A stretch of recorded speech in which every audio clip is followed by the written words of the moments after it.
Hai hai hai, Assalamualaikum warahmatullahi wabarakatuh. Belajar biologi makin uhuy bareng Kak HA. Jangan lupa setelah nonton videonya kalian like, share, and subscribe.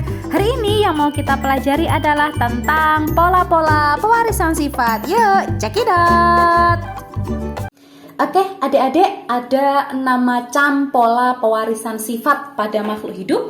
Yang pertama kita bahas adalah tentang pautan gen. Jadi pautan gen ini diartikan dengan gen-gen yang terletak pada lokus berdekatan. Lokus sendiri adalah tempat gen di dalam kromosom. Lantas kenapa kalau mereka berdekatan? Jadi kalau mereka berdekatan itu nanti kemungkinan saat terjadinya gametogenesis atau peristiwa pembentukan gamet, gen-gen tadi akan saling berkait ya.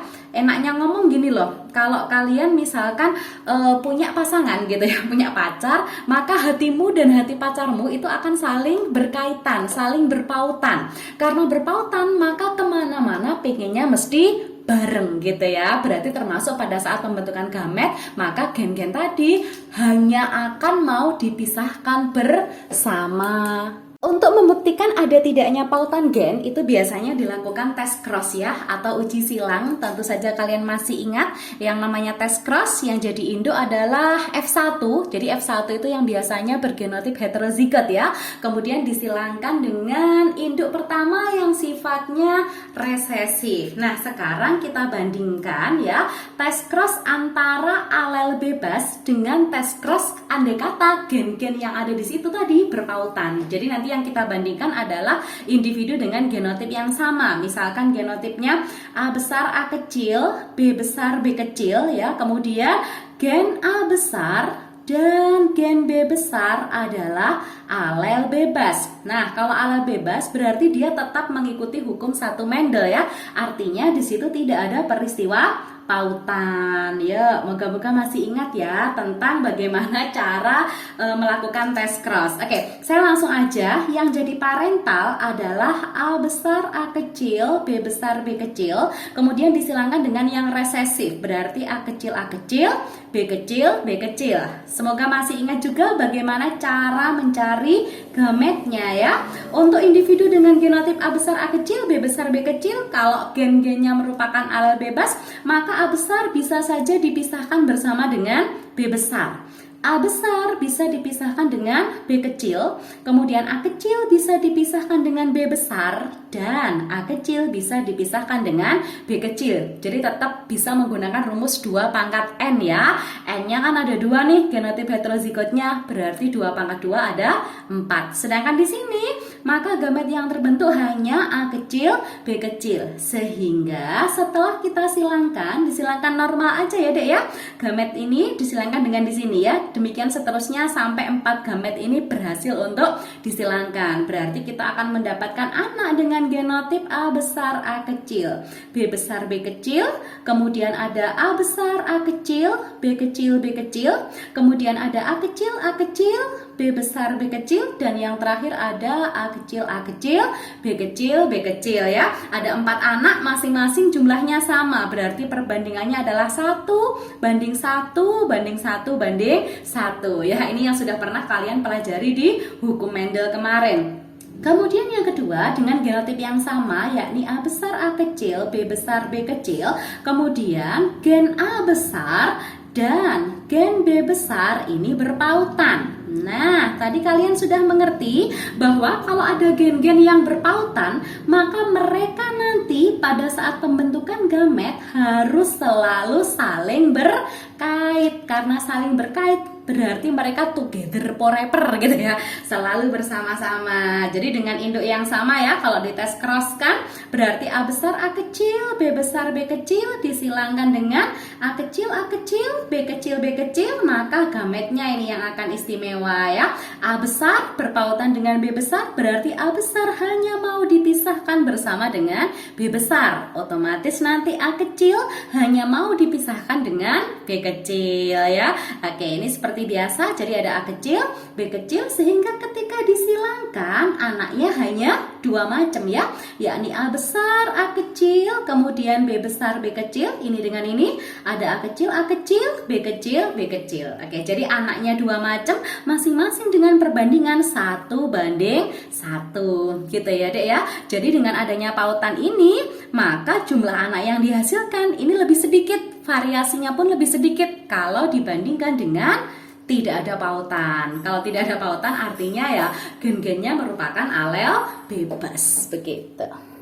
Agar lebih mudah untuk mengingat ya bagaimana cara untuk mencari gamet pada gen-gen yang berpautan, kalian bisa pakai ting di sini.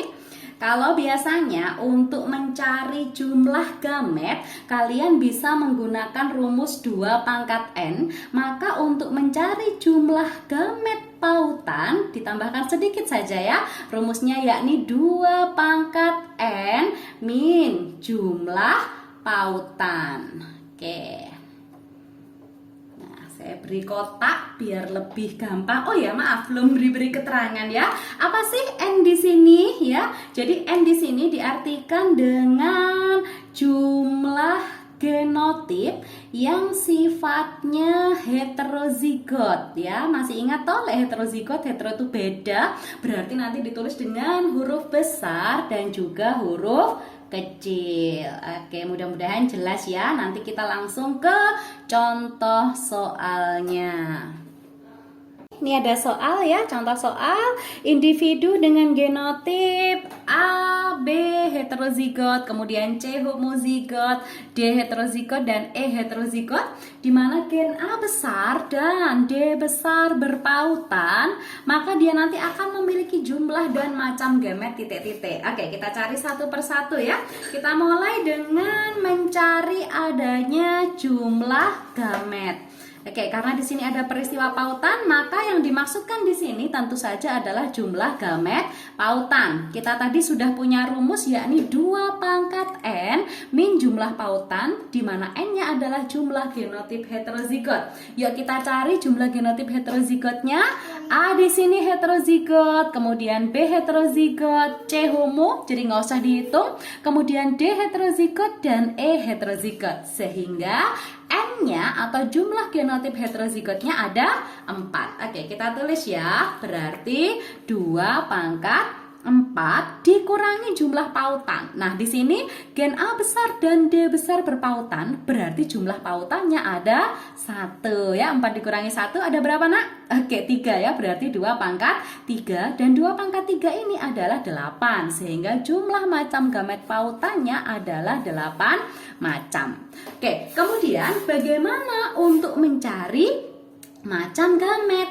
Jadi kadang-kadang gini nih, soal itu gen-gen yang berpautan itu tidak selalu yang berdekatan posisinya. Jadi misalkan seperti ini nih, biasanya kan A mesti berpautan dengan B gitu ya. Ternyata di soal bisa aja muncul A besar berpautan dengan B besar. Lantas bagaimana dong cara mencari macam gametnya? Maka gen-gen yang berpautan tadi kalian kumpulkan di depan dulu ya, biar enak. Jadi kalau A besar dia berpautan dengan D besar, otomatis nanti A kecil akan berpautan dengan D kecil.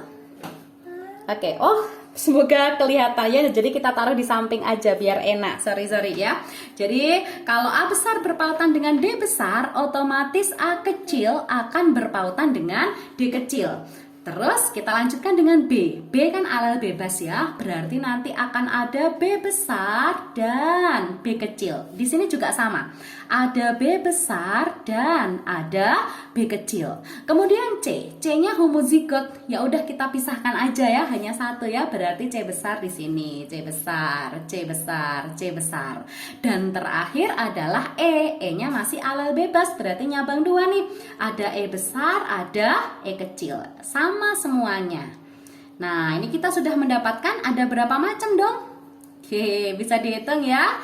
Ada 8 macam gamet. Jadi dari sini 1, 2, 3, 4, 5, 6, 7, 8. Kalau disuruh menentukan macamnya, ya sudah kita tinggal mengurutkan aja. Berarti gimana?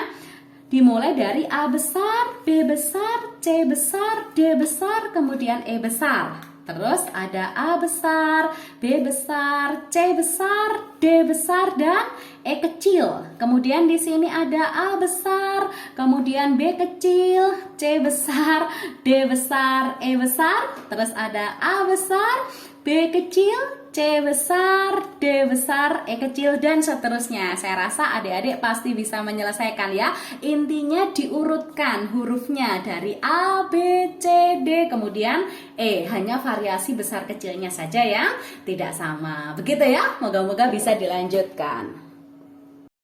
Oke adik-adik, demikian penjelasan Kak HA untuk pola-pola pewarisan sifat materi pautan gen. Kemudian untuk materi yang lain di pola-pola pewarisan sifat akan Kak HA bagikan di part-part berikutnya. Jangan lupa tetap semangat belajar. Terima kasih. Wassalamualaikum warahmatullahi wabarakatuh.